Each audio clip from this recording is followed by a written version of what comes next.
Instituto Bíblico Veritas Dei, Ratio et Revelatio. Instituto de Teología Bíblica Veritas Dei. Precios accesibles, horarios convenientes, profundidad y claridad de enseñanza, profesor de experiencia probada en el campo de la docencia misionera con sólida formación académica. Clases bíblicas grupales o personalizadas. Curso de formación cristiana para pastores y congregaciones. Seminarios y conferencias magistrales. Asesoría y orientación. Clases presenciales o telemáticas. Instituto de Teología Bíblica Veritas Dei.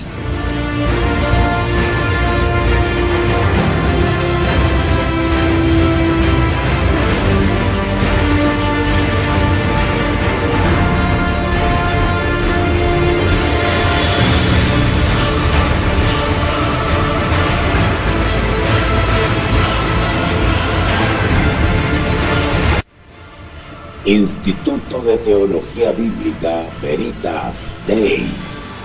Clases bíblicas grupales o personalizadas.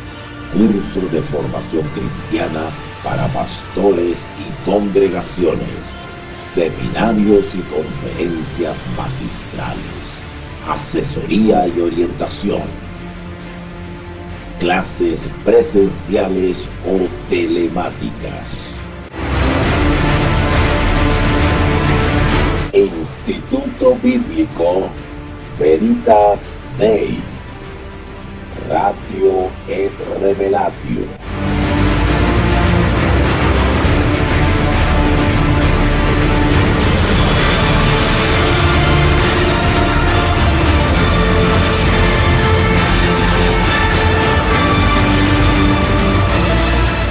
Vamos a retomar esta tercera parte ya, tercer episodio sobre Martín Lutero, vindicando la historia. Bueno, le explico un poquitito a aquellos que no han seguido la serie. El objeto de estos capítulos, de esta serie, es, como dice el título del video, vindicar la historia. Vindicar la historia. Ahora, ¿por qué me decidí a comentar un poquitito la experiencia del personaje histórico, religioso, ¿verdad? Martín Lutero.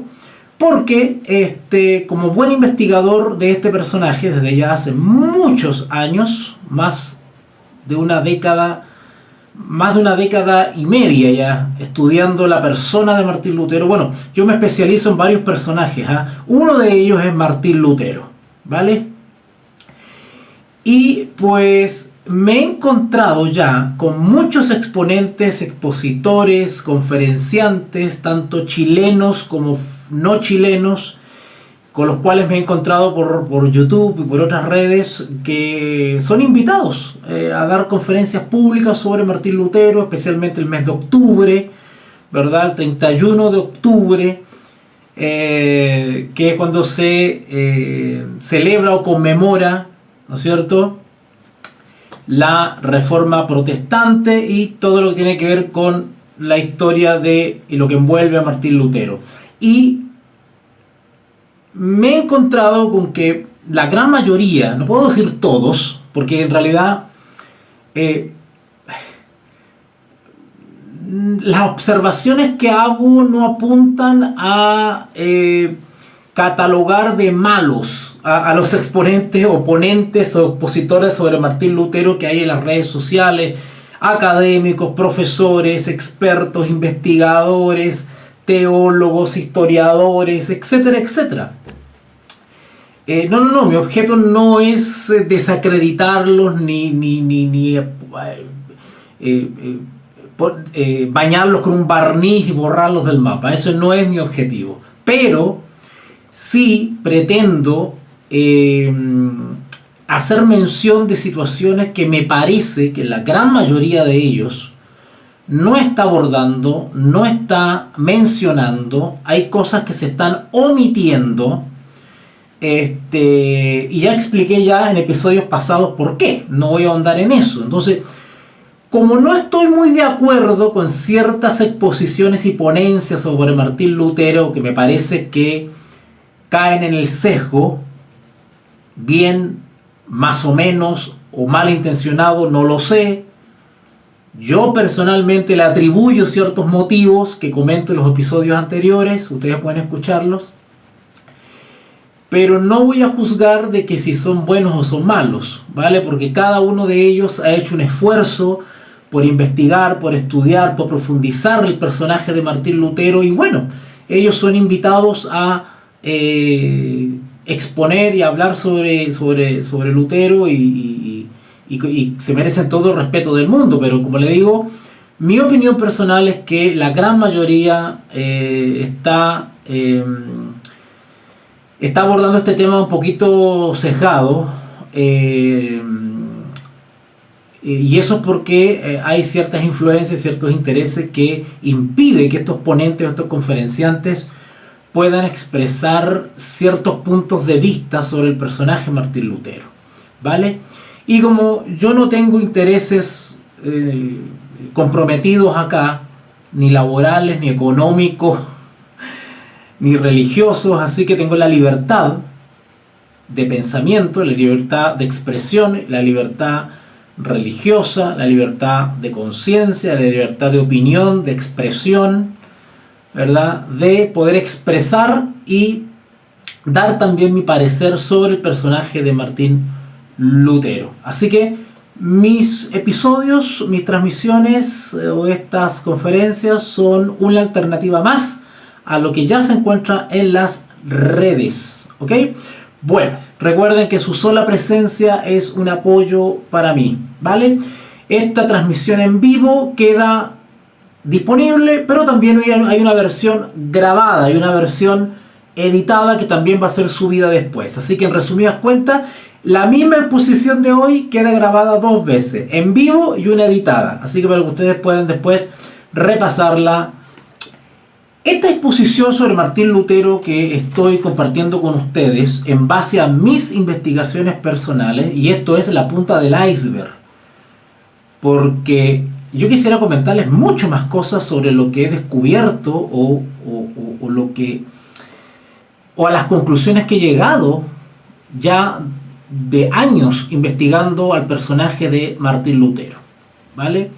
Hay algunas personas que, a propósito de un amigo mío, que me decía que su hijo, cuando veía a Martín Lutero la película, dice que se acordaba de mí. Entonces, y me preguntaba por qué te identificas tanto con Martín Lutero, me decía él.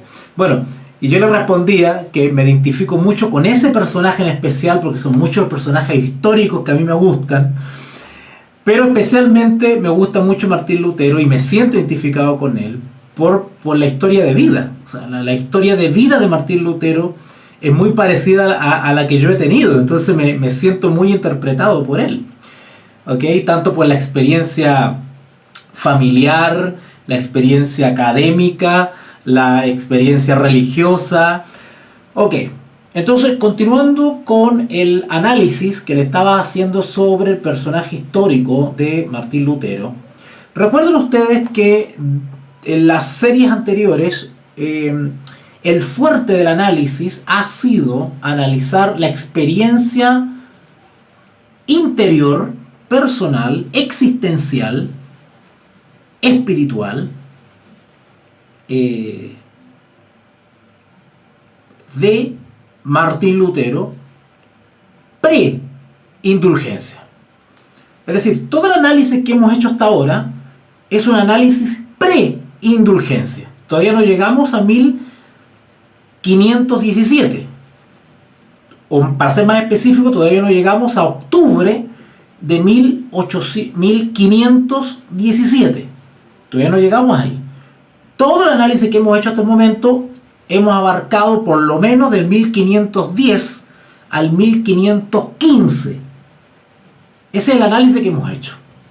No voy a hacer un resumen ni voy a mencionar lo que yo ya he tratado, porque si no sería quitarle tiempo a esta presentación, pero pueden ir a los episodios anteriores. Vuelvo a repetir, reivindico esto. El análisis que este servidor ha hecho hasta ahora abarca más o menos desde el 1510 al 1515, analizando específicamente la experiencia vivencial, personal, experimental, espiritual, existencial de Martín Lutero. Todavía no llegamos a la indulgencia. Todo este análisis ha sido pre-indulgencia. ¿Vale?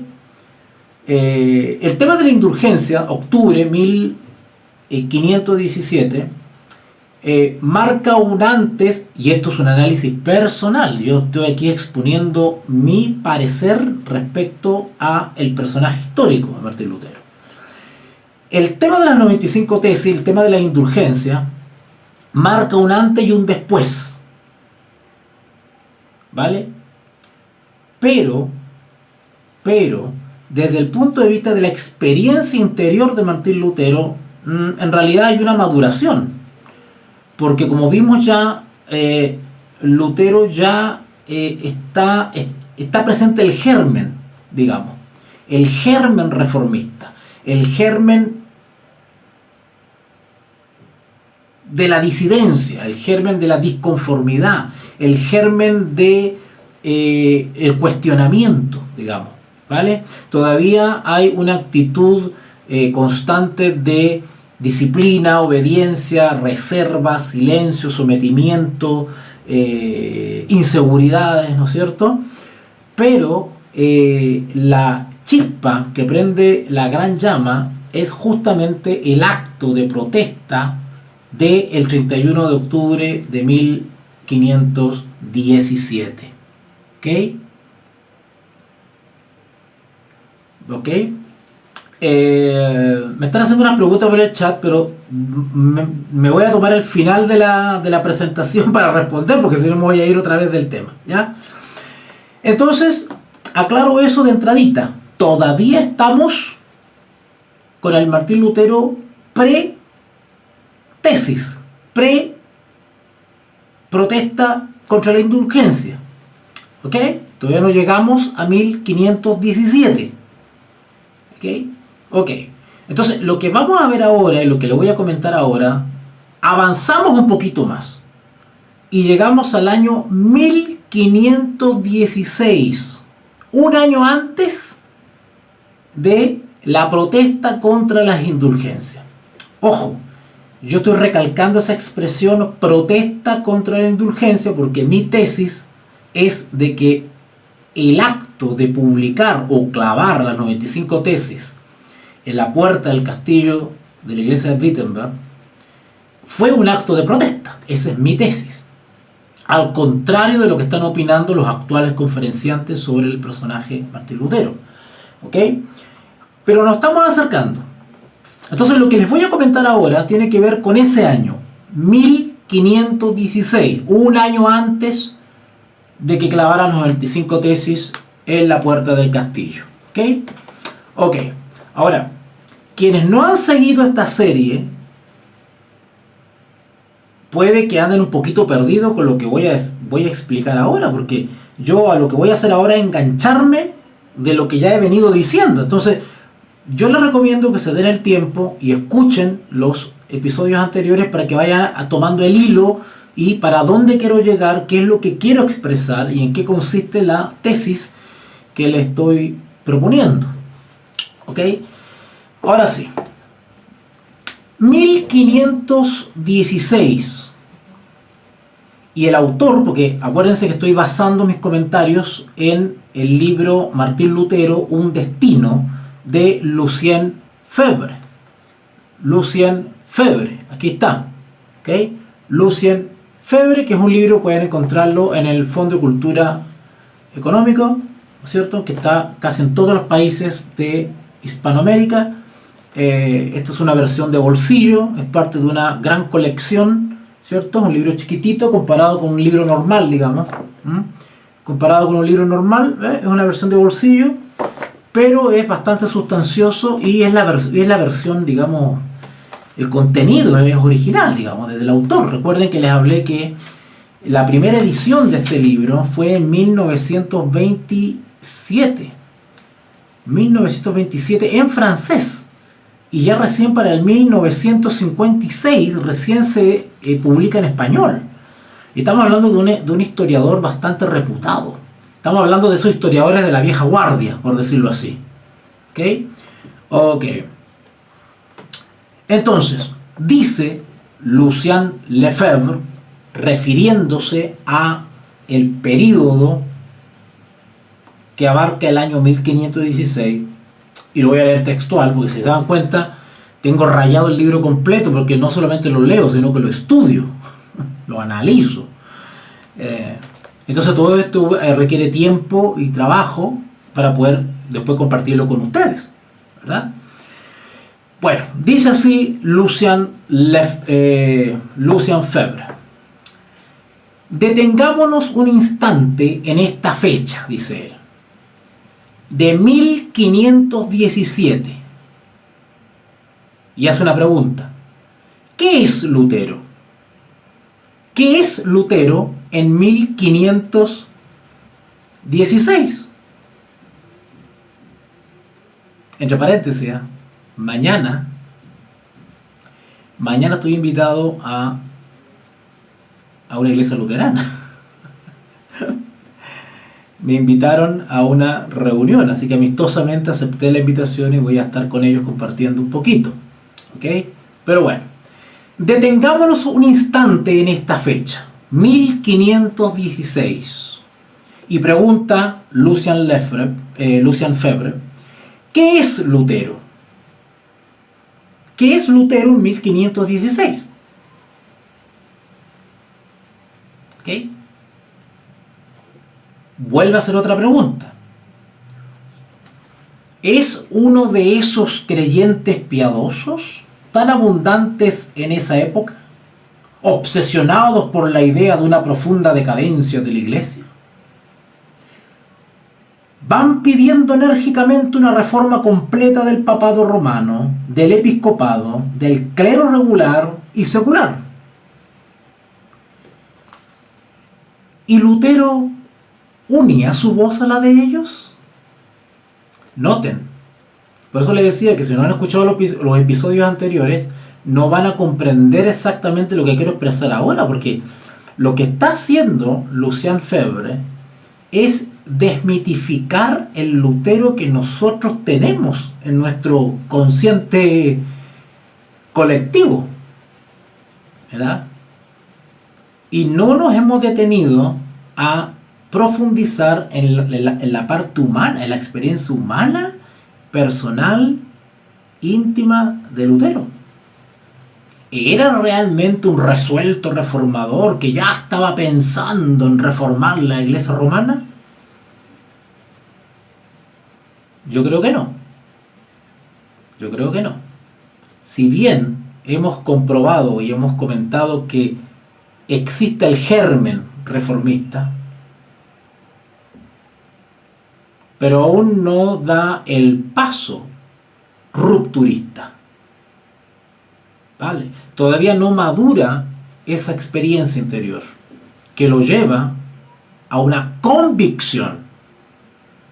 Él está, por decirlo así, madurando las convicciones.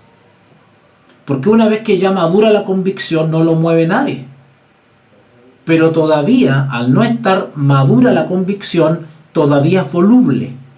Entonces, Martín está en esa etapa embrionaria, observando, comparando, recopilando información, ¿vale? Así que en ese entonces, 1516, había muchos que estaban levantando sus voces tímidamente, pidiendo una reforma del papado. ¿O ustedes creen que Martín Lutero era el único que posteriormente protestó? Han habido y siempre han habido desde antes. Entonces Lucien Febvre hace referencia a esos que ya estaban pidiendo ya reforma, derechamente. Vuelvo a leer entonces para que se entienda un poquito más. Detengámonos un instante en esta fecha de 1516. ¿Qué es Lutero? O sea, lo que realmente nos quiere preguntar Lucien Lefebvre ¿es el reformador que todos conocemos en 1516? No. ¿Qué es Lutero? ¿Uno de esos creyentes piadosos tan abundantes en esa época, obsesionados con la idea de una profunda decadencia de la Iglesia?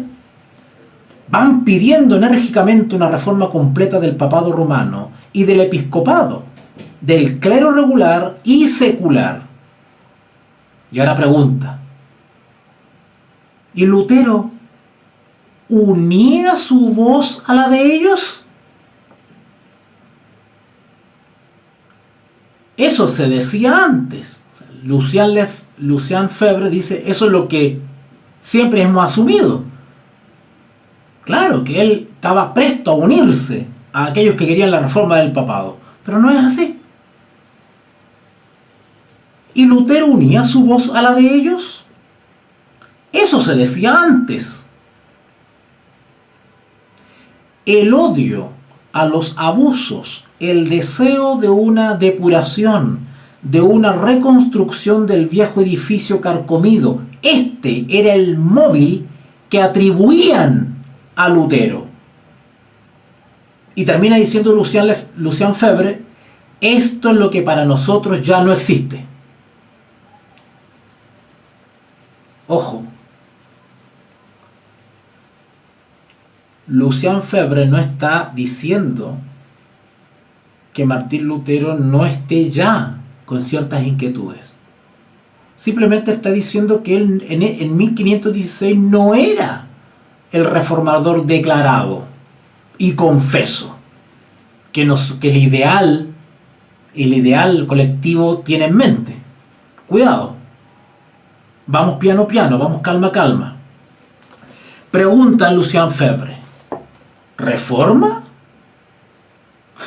¿Reforma? ¿Se trata verdaderamente para Lutero de aportar uno o varios cambios, cualesquiera que sean, al orden religioso existente en su tiempo? Martín Lutero estaba pensando en aportar con un granito de arena a esas reformas que algunos querían hacer del papado.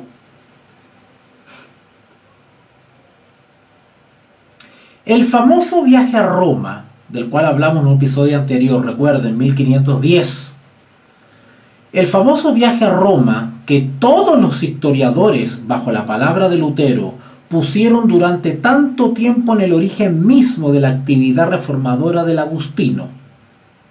Noten lo que él está diciendo. Él está diciendo que los historiadores comunes y corrientes, en general, le han dado más importancia de la debida al viaje de Lutero a Roma en 1510. Tiene su relevancia, lo vimos, lo estudiamos. Lucien Lefebvre lo menciona y comenta algunas cosas.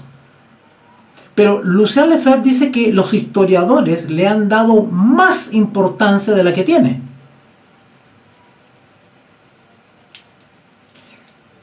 Que realmente el viaje a Roma no es el gatillador del luteranismo o del espíritu reformador de Lutero. ¿Influyó? Sí. ¿Lo afectó? Sí. ¿Fueron datos que fueron sumando a la experiencia de Martín? Sí. Pero no necesariamente el viaje a Roma, en ese viaje a Roma subyace el germen de la reforma. El famoso viaje a Roma que todos los historiadores bajo la palabra de Lutero pusieron durante tanto tiempo en el origen mismo de la actividad reformadora del agustino. Acabamos de esbozar, dice él, a propósito de los capítulos anteriores que leímos también, acabamos de esbozar un resumen de toda la evolución espiritual de Lutero. ¿Se acuerdan que esta evolución ya la hemos estudiado nosotros? Que yo les hablé de 1510 a 1515, pero también tocamos algunos aspectos del 1505, cuando Martín Lutero recién comienza sus estudios académicos. ¿Ok? Y dice el autor que, si bien hemos hecho un repaso, digamos, de las experiencias de Lutero, no le hemos dado mayor importancia al viaje a Roma, dice él. Ni siquiera nos hemos tomado el trabajo de reproducir. Claro, porque hay muchos antecedentes sobre ese viaje a Roma, pero el autor no ahonda en eso porque encuentra que no es gatillante. Ni siquiera nos hemos tomado el trabajo de reproducir a propósito de este magro episodio. Magro episodio le llama el viaje a Roma que tuvo Martín. Las conclusiones de trabajos recientes que han definido muy exactamente su importancia, ¿para qué? Dice él. O sea, Lucien Febvre hace una pequeña observación a los historiadores de que le han dado excesiva importancia como muy determinante, muy gatillante ese viaje a Roma con Lutero. Y Lucien Febvre dice, ¿para qué? Realmente no tiene la importancia que ustedes le están dando. No lo ignoro, pero no tiene el énfasis que ustedes les dan. Vamos a seguir.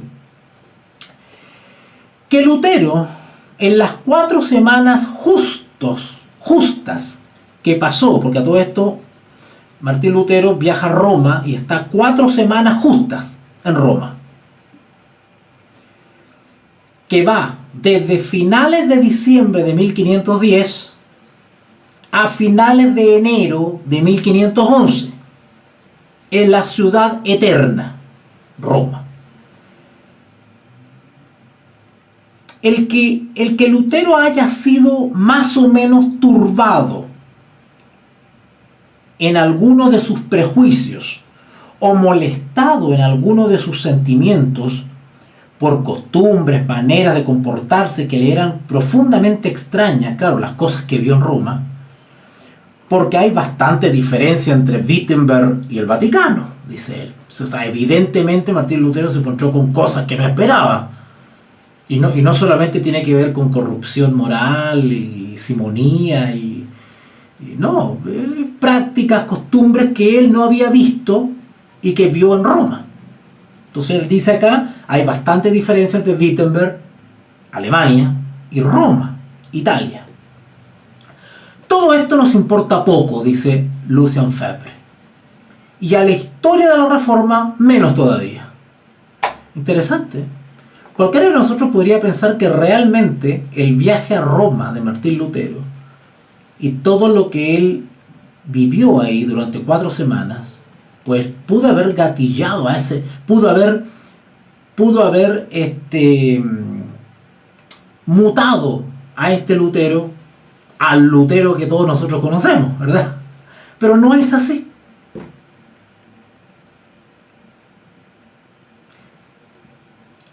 El viaje de Lutero a Roma lo desempeñó concienzudamente, porque él fue como peregrino. Noten una cosa, a propósito de los episodios anteriores, estamos hablando de un Martín Lutero de 1500, bueno, el viaje a Roma, 1510. Es un Martín Lutero todavía novato, por decirlo así.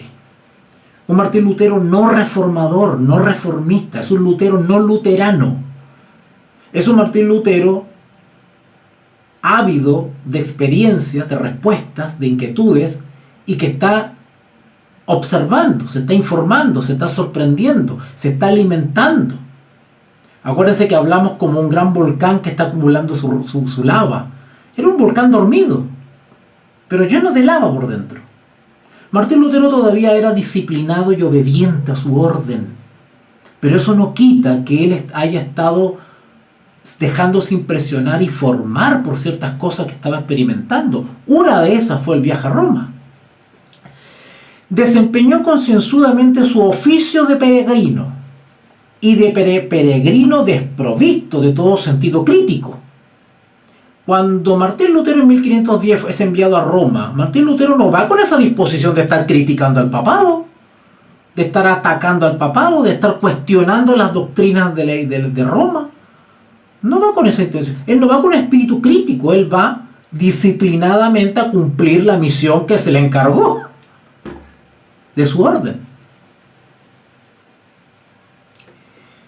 no era el fuerte de Lutero, el sentido crítico, la observación crítica.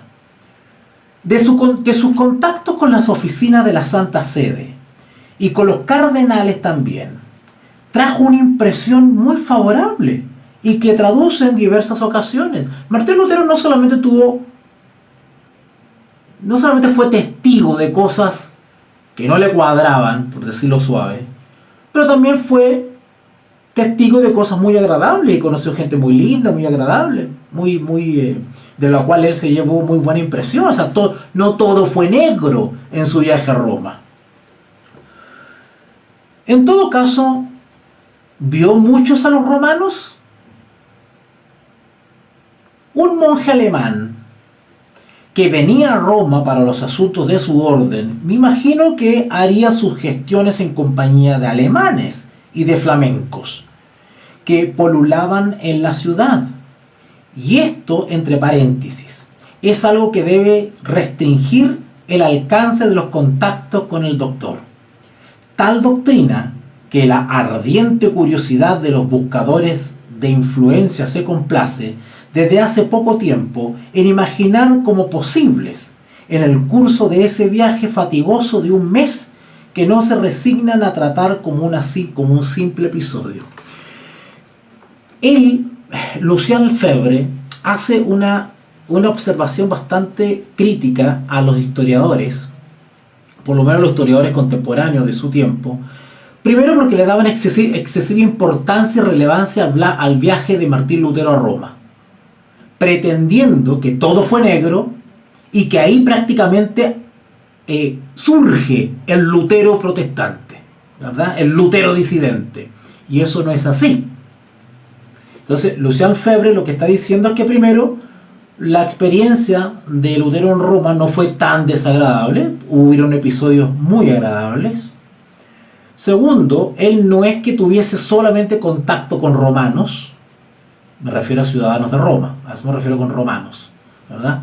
Sino que lo lógico, dice Lucien Lefebvre, es de que él, en las 4 semanas que estuvo, la mayor parte de interacción social tiene que haber sido con alemanes, con compatriotas, pues. Porque él justamente fue a una misión peregrina encargada por su orden agustina. ¿Vale? Así que el hecho de dar preferencia al contacto con alemanes, pues restringió de alguna manera el contacto con romanos. ¿Ok?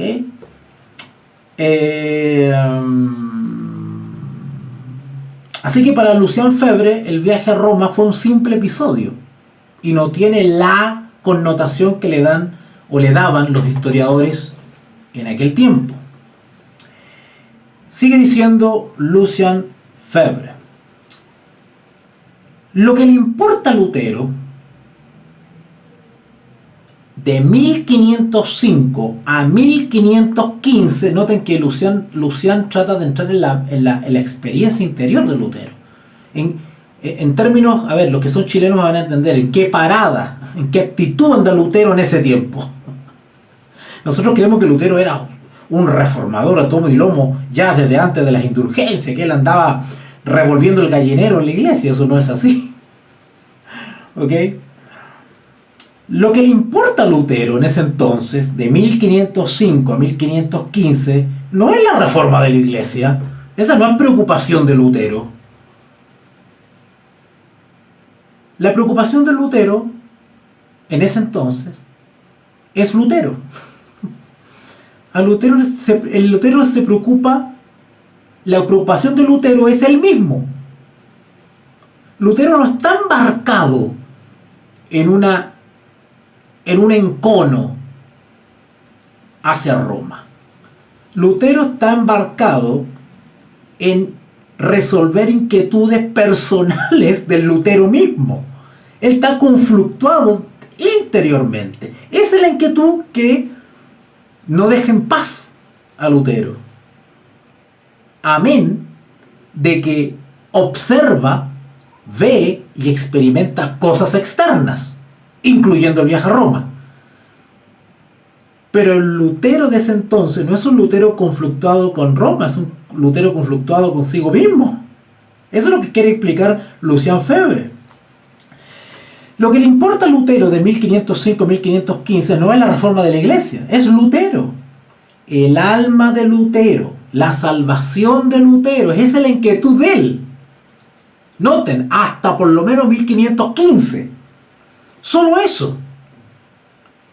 Y además, ¿no es esa su grande y su verdadera originalidad? Lo que le hablaba sobre las convicciones.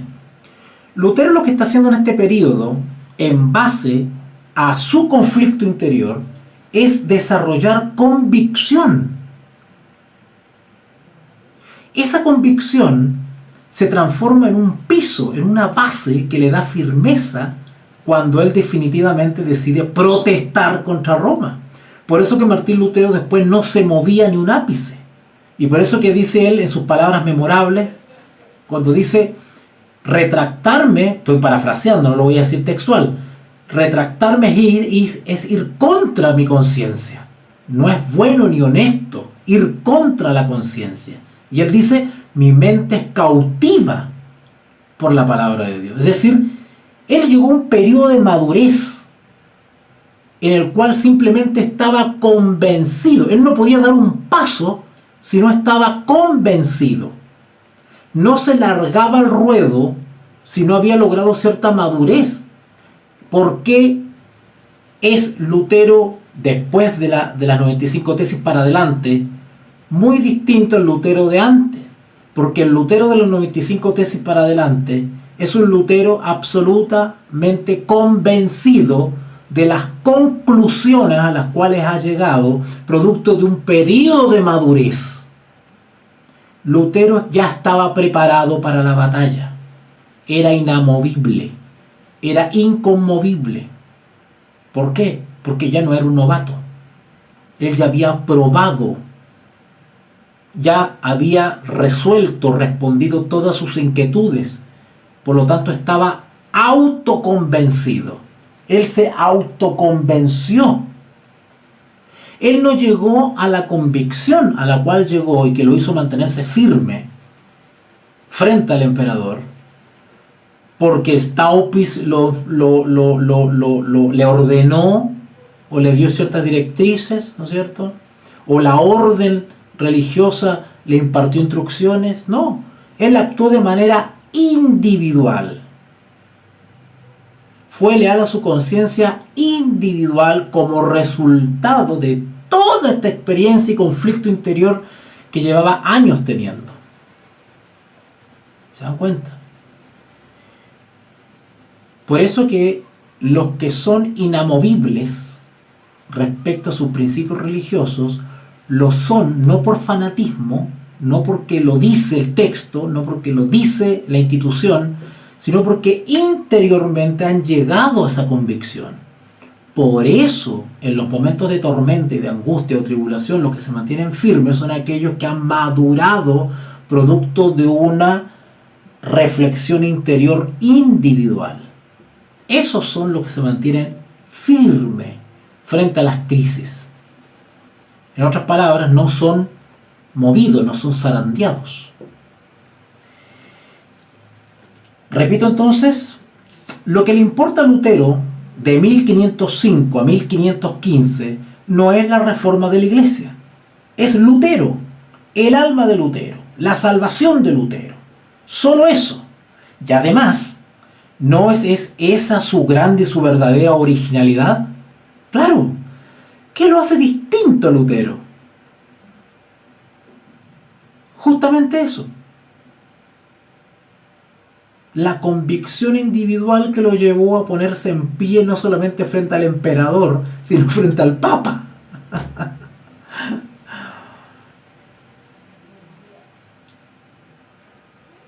A una religión que instalaba al fiel. Noten, Lucien Lefebvre, le doy con Lefebvre, otro teólogo.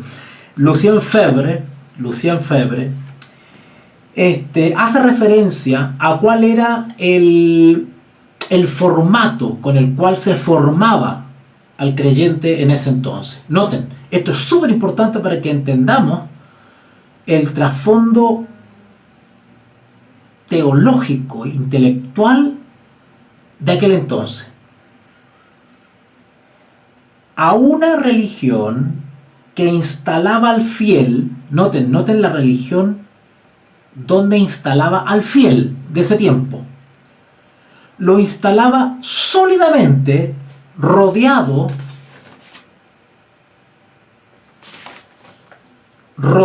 y enmarcado en una amplia y magnífica construcción en la que se había unido, noten, escuchen, a los de la Judea los materiales probados de la Hélade. Yo estoy seguro que aquí no entendió nadie lo que dije.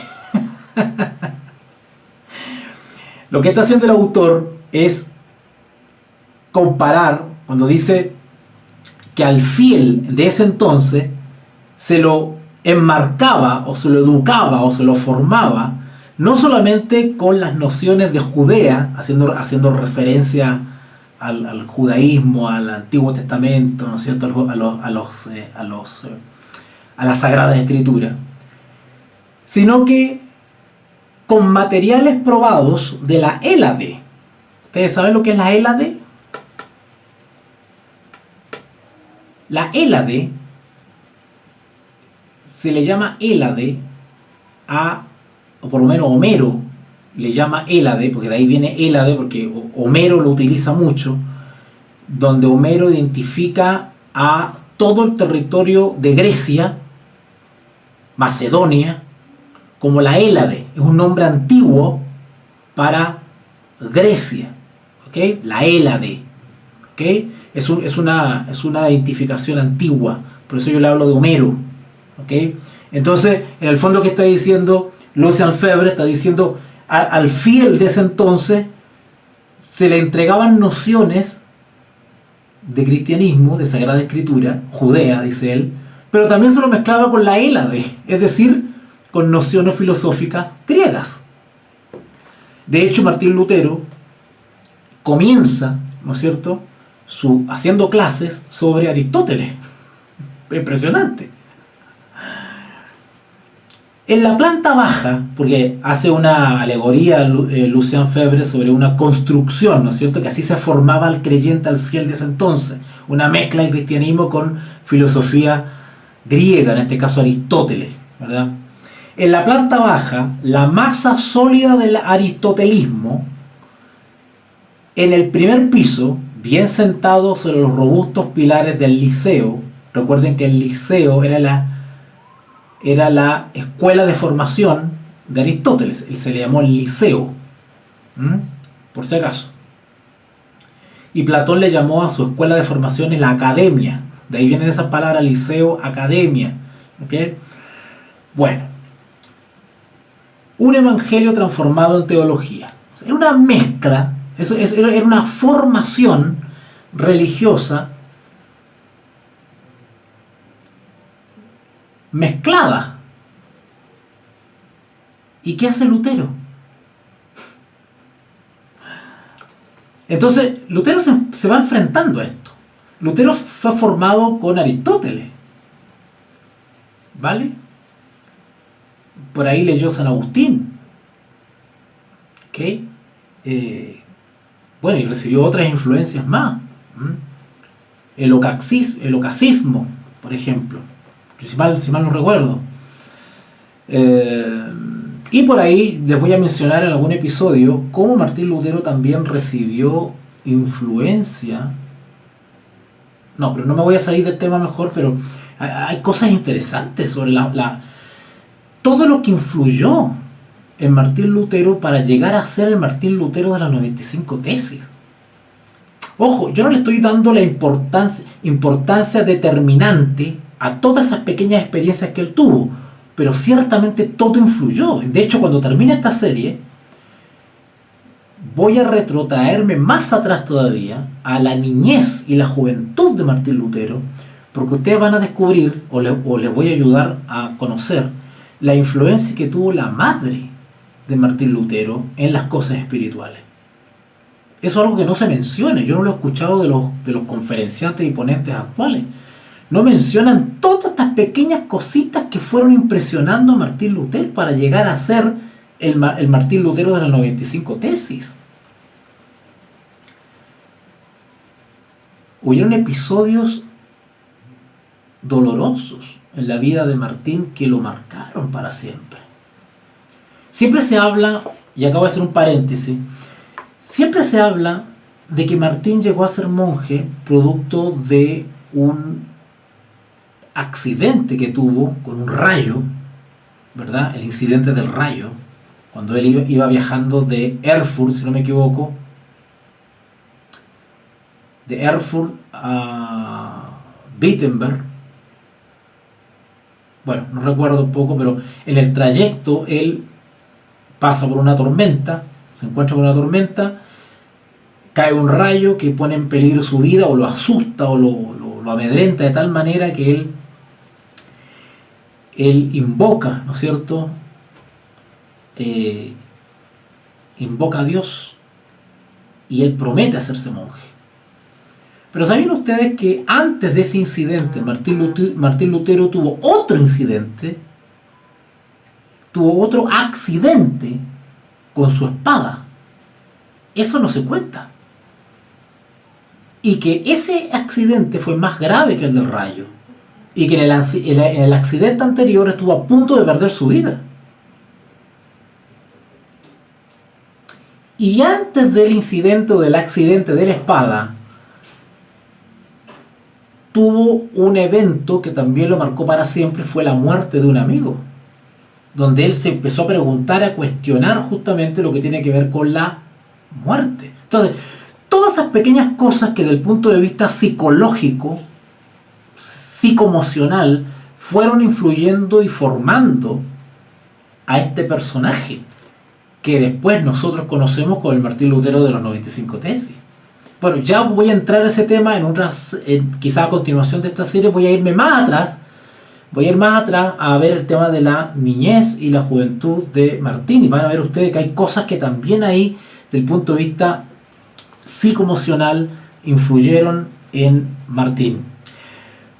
Pero bueno, hablando entonces de la formación de aquel entonces, que tenía que ver con la Hélade, con Judea, con el aristotelismo, ¿no es cierto?, y que ahí se hacía una amalgama teológica en eso.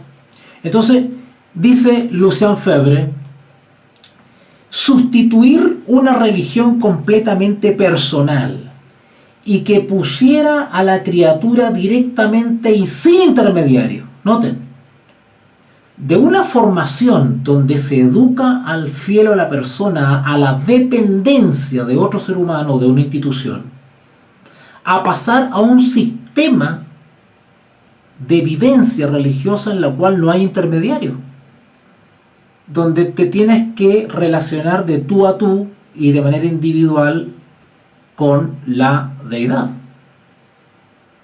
Oiga, eso es un cambio fuertísimo. Entonces dice acá, sustituir una religión completamente personal y que pusiera a la criatura directamente y sin intermediarios frente a su Dios. Sola, sin cortejo de méritos o de obras, sin interposiciones parásitas ni de sacerdotes. Ojo que Lutero prácticamente le llamaba parásito a los monjes, después, ¿verdad?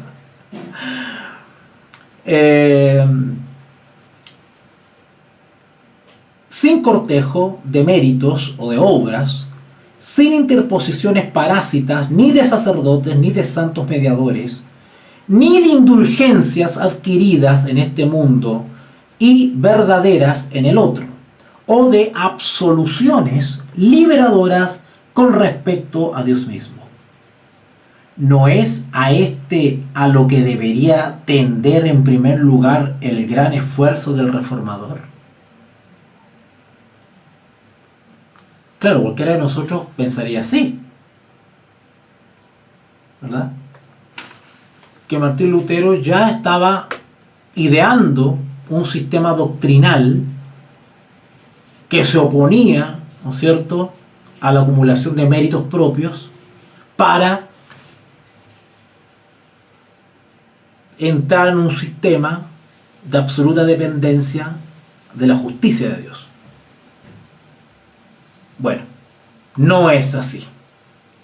Eso es lo que normalmente todos pensamos y hemos pensado.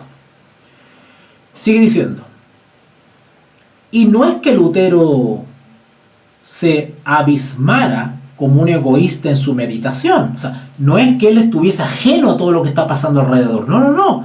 Ciertamente lo que está pasando a su alrededor y lo que él ve, él lo está acumulando. Ojo con eso. Pero a lo que está apuntando Lucian Febvre es que él está imbuido en su experiencia. Él no está ideando un sistema doctrinal llamado justificación por la fe, ni ha descubierto, ¿no es cierto?, esta doctrina y se está uniendo a los que quieren una reforma del papado. Él no está en ese plan, digamos. ¿Vale? Y no es que Lutero se abismara como un egoísta en su meditación. Noten ahora, escuchen esto. Esas angustias que le dejaban destrozado y anonadado, esas angustias que las que él mismo había experimentado todo el horror, sabía que otros hombres las sentían como él, que él no era el único. Él estaba consciente que no era el único que estaba viendo cosas a su alrededor que no calzaban. Lutero no pensaba guardarse su remedio. Claro, cuando Lutero fue interiormente encontrando respuestas. Por eso le digo que la convicción, la seguridad es algo que va madurando, que va creciendo. ¿Vale? Por eso que Martín Lutero, cuando estaba frente a la dieta de Worms, se paró firme, porque ya ella había madurado sus convicciones, ya no lo movía nadie. Pero si él hubiese sido llamado a la dieta de Worms en 1512, Martín Lutero se hubiese retractado 10 veces, porque no era el Martín Lutero ya maduro. ¿Ok? Lutero no pensaba guardarse su remedio. Es decir, su remedio quiere decir las respuestas que él buscaba, que estaba encontrando, no pensaba guardárselas. Absolutamente. De hecho, nosotros sabemos que es así. Él salió al mundo a gritar todo lo que había descubierto. El secreto que Dios le permitió hurtar, lo enseña. Noten, lo predica a todos con una alegría evangélica. En sus cartas y en sus cursos y en sus sermones. Noten, estamos hablando de Lutero pre-95 tesis, pre-indulgencia, pre-protesta a la indulgencia. Pero ya esas pequeñas inquietudes, él comienza a deslizarlas. ¿Cómo? Acá dice, en cartas, en cursos y en sermones. Suavecito empieza a deslizar ciertas conclusiones interiores a las cuales él ha llegado y comienza a compartirlas tibiamente, suavemente, académicamente, diplomáticamente. Y como en 1515,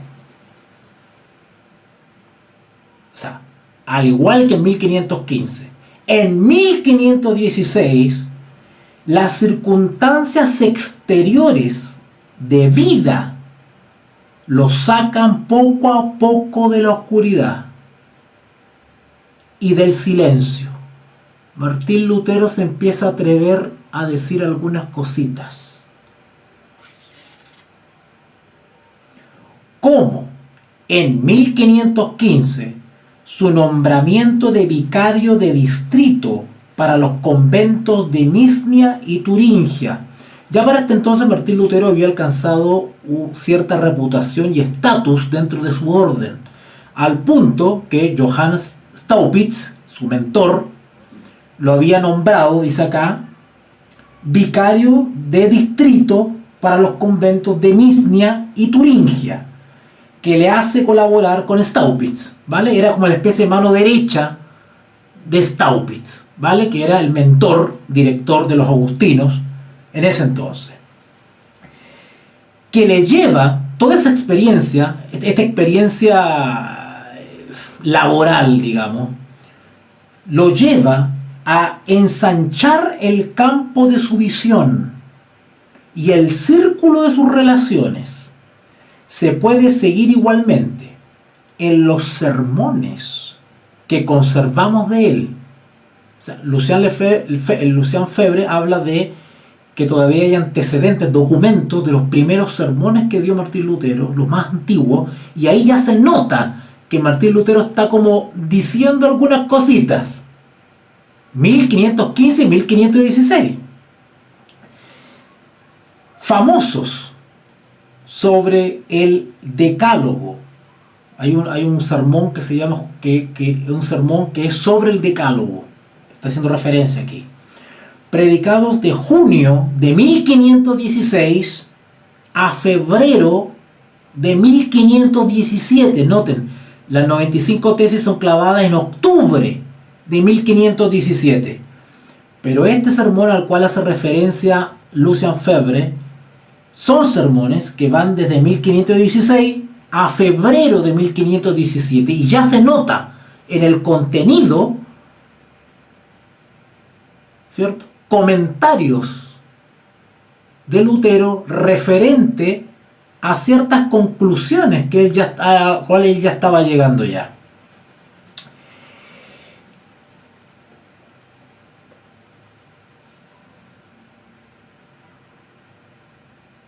El progreso, pongan atención, el progreso de su pensamiento y la consolidación de su autoridad.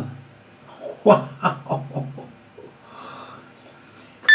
Textos muy interesantes para nosotros, dice Lucian, ¿cierto?, como investigadores, impregnados de la teología personal de Lutero. ¿Vale? Podríamos deducir que ya Lutero comienza como a desarrollar una expresión teológica algo particular, derivada de las respuestas que él comienza a encontrar. Proclaman con fuerza, noten, la teología personal. Voy a leer otra vez. Textos, haciendo referencia a esos antecedentes, sus sermones, textos muy interesantes para nosotros, los investigadores, impregnados de la teología personal de Lutero. Proclaman con fuerza que el hombre no puede cumplir el bien. Noten los argumentos que él ya empieza. En ellos, el agustino se pone en guerra violentamente contra ese Aristóteles que enseña una voluntad libre. Ya comienza a haber una contradicción entre el formato de formación que le acabo de mencionar hace un rato y las conclusiones personales a las cuales está llegando Lutero. Y comienza a haber un choque formativo. Y Lutero comienza a darse cuenta que aquí Aristóteles no tiene nada que ver. De manera espontánea, Lutero lo que hace es empezar a depurar el mensaje. En ellos, el agustino se pone en guerra, en los sermones que da, violentamente, contra ese Aristóteles que enseña una voluntad libre, una virtud en poder del hombre. Y detrás de Aristóteles se adivina ya a los humanistas: Erasmo, su libre arbitrio, su moralismo, su cristianismo, blasfemia. Ahora, ojo con esto, ¿eh? No quiere decir necesariamente que Martín Lutero era opositor a los humanistas. Ojo con eso. ¿Vale? Pero la inclinación de Lutero es a depurar el Evangelio. ¿Vale? Pero, sobre todo, estos textos nos informan con exactitud sobre lo que era para Lutero, en esa fecha decisiva, la noción misma de la Reforma. Lutero, de manera espontánea, comienza a visualizar, no visualizar, comienza a entender la reforma. Y acá vamos a entrar a un tema que el consciente colectivo no ha comprendido todavía. Porque vuelvo a repetir, Martín Lutero no tiene en mente reformar al papado, reformar a Roma, reformar la doctrina del Vaticano. Martín Lutero no está en eso. ¿Está el germen de la reforma? Sí, pero ¿qué reforma?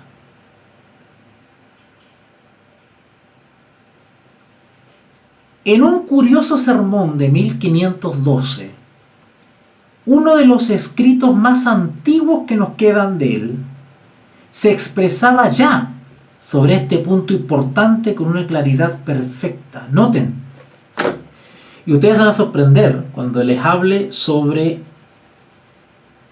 Porque siempre se habla, históricamente, yo escuchaba a algunos conferenciantes sobre esto, personas muy respetadas, que merecen todo mi respeto, pero discrepo de ellos, algunas cosas. Y el consciente colectivo, la conciencia histórica respecto a la experiencia de Martín Lutero, sitúa a que Martín Lutero, y de hecho así creo que la película que hay, o el par de películas que hay así lo muestran, que Martín Lutero tuvo su primer contacto con una Biblia cuando Johann Staupitz creo que le proporciona una.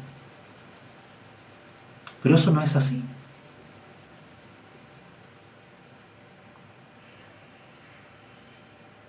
Martín Lutero, la primera vez que tuvo contacto con una Biblia,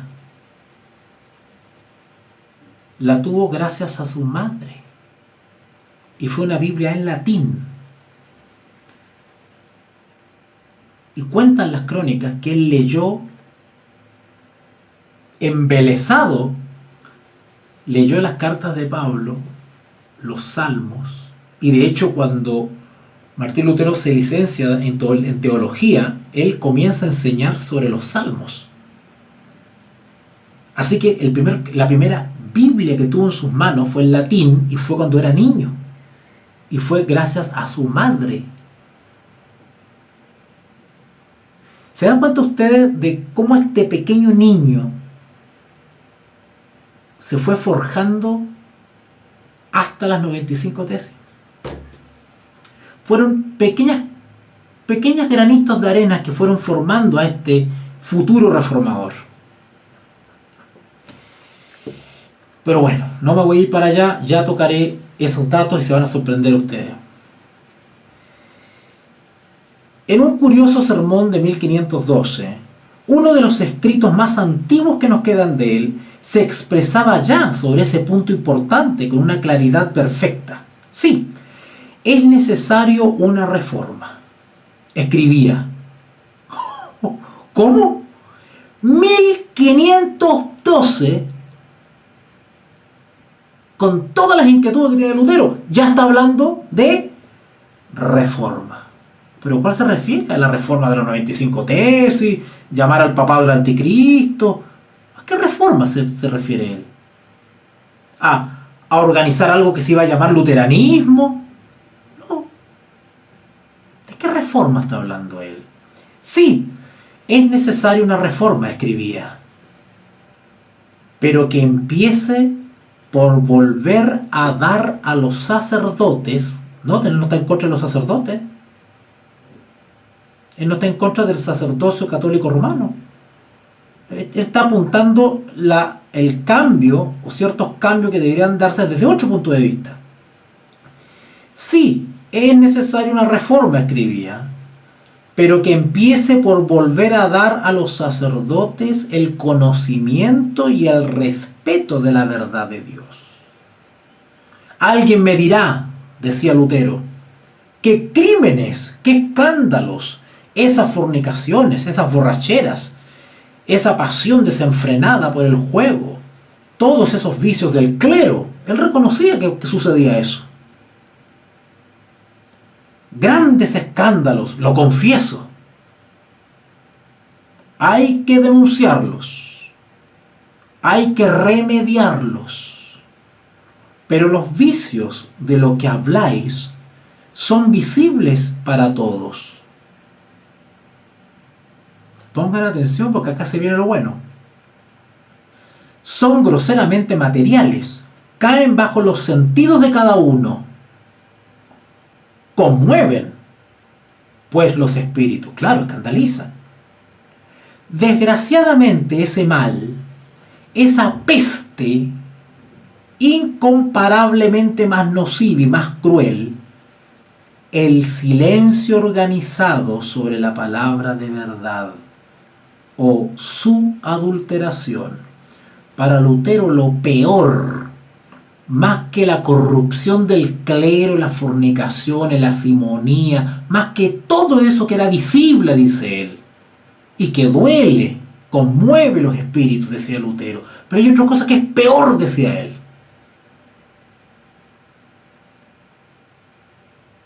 El silencio organizado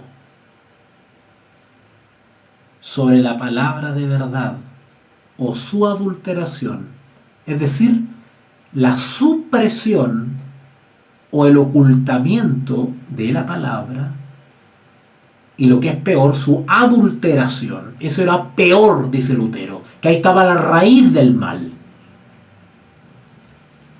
Ese mal que no es groseramente material, claro, no es algo externo, es algo interno.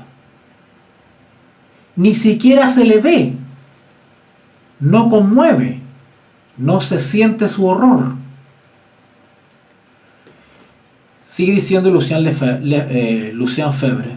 Y ya en esa fecha, sin embargo, tan precoz, 1512, escribe traduciendo sentimientos que muy a menudo después expresara con fuerza. O sea, Martín Lutero vivió una vida de reserva, de silencio, de acumular cosas. ¿Se acuerda que le hablaba del famoso volcán que acumula la lava en su interior? Pregunta Lucien Febvre: ¿cuántos sacerdotes encontraréis? Perdón, estas son palabras de Lutero. ¿Cuántos sacerdotes encontraréis hoy que consideren que hay menos pecado en una falta contra la castidad, el olvido de una oración, un error cometido al recitar el canon, que en la negligencia en predicar y en interpretar correctamente la palabra de verdad? Él comienza a cuestionarse eso. ¿Qué es peor? ¿La conducta ética y moral del clero o la supresión y alteración de la palabra de verdad? Y sin embargo, noten, después de todas las reflexiones que hace, y sin embargo, el único pecado posible de un sacerdote, en tanto que sacerdote, es contra la palabra de verdad. Voy a dejarlo hasta acá. Voy a terminar con un par de citas, y con eso termino ya, porque después que termine este episodio, el próximo episodio que vamos a ver, vamos a meternos directamente en 1517, las indulgencias. No se pueden perder el próximo episodio porque ya me meto de lleno al Lutero post-indulgencia. Hemos analizado en estos episodios el Lutero pre-95 tesis indulgencia. Próximo episodio vamos a entrar de lleno al Lutero de las indulgencias y de las 95 tesis. Termino con un par de citas entonces. Estas citas, dice Lucien Lefebvre, el autor de este libro, historiador histórico, estas citas son largas. ¿Qué quiere decir? Es los comentarios que hace Lutero sobre su experiencia. Estas citas son largas, pero ¿cómo no transcribir también esta frase de un acento, de un carácter tan netamente luterano ya? O sea, ya en la manera de expresarse de Lutero se está notando ese Lutero que todos conocemos, ¿verdad? Con su violencia contenida y su exceso que impresiona a las imaginaciones. Cita Lutero ahora: hacedlo casto, hacedlo bueno, hacedlo docto, que acreciente los réditos de su curato, que identifique casas piadosas, que dicuple la fortuna de la iglesia, incluso si queréis que haga milagros, resucite muertos y expulse demonios. ¿Qué importa? Solo será verdaderamente sacerdote, solo será verdaderamente pastor aquel que, predicando al pueblo el verbo de verdad, se haga ángel anunciador del Dios de los ejércitos y heraldo de su divinidad. Y luego dice el autor Lucien Febvre, resumamos. ¿Reforma eclesiástica? Como que las expresiones de Lutero huelen a reforma eclesiástica. Si se quiere, reforma religiosa. Es la única que cuenta. No tanto en esta época como en las anteriores. No es un santo horror de los abusos, un deseo de restaurar la iglesia lo que mueve a Lutero y le apasiona. Quiero dejar esto claro, ¿eh? No. Tanto en esta época como en las anteriores, no es un santo horror de los abusos, un deseo de restaurar la iglesia lo que mueve a Lutero y le apasiona. ¿Un reformador? Sí, pero de la vida interior. De la vida interior. Esa es la reforma que se está desarrollando en todos estos años dentro de Martín Lutero. Una reforma, sí, interior. Y que proclama ya el gran principio que formularán Worms sobre el escenario del mundo. Que cada uno se sostenga firmemente en su propia conciencia. Unos quisque robustus sit incontientia sua. Vamos a dejar hasta acá entonces, cerramos el periodo que va desde 1510 a 1516. Cerramos ese periodo pre-95 tesis, pre-indulgencias, ¿verdad? Para hacer todo este análisis existencialista, este conflicto interior, esta búsqueda de respuestas de Martín Lutero. Y el próximo episodio entramos de lleno al año 1517. Indulgencias, 95 tesis. Vamos a empezar a hablar sobre Federico el Sabio. Vamos a hablar a Alberto de Brandeburgo. Vamos a hablar de Tetzel. Vamos a hablar de muchas cositas más. Así que no se pierdan la próxima clase y vamos a ahondar ya derechamente en lo que tiene que ver con el asunto de las indulgencias. Instituto Bíblico Veritas Dei, Ratio et Revelatio. Instituto de Teología Bíblica Veritas Dei. Precios accesibles, horarios convenientes, profundidad y claridad de enseñanza, profesor de experiencia probada en el campo de la docencia misionera con sólida formación académica. Clases bíblicas grupales o personalizadas. Curso de formación cristiana para pastores y congregaciones. Seminarios y conferencias magistrales. Asesoría y orientación. Clases presenciales o telemáticas. Instituto de Teología Bíblica Veritas Dei.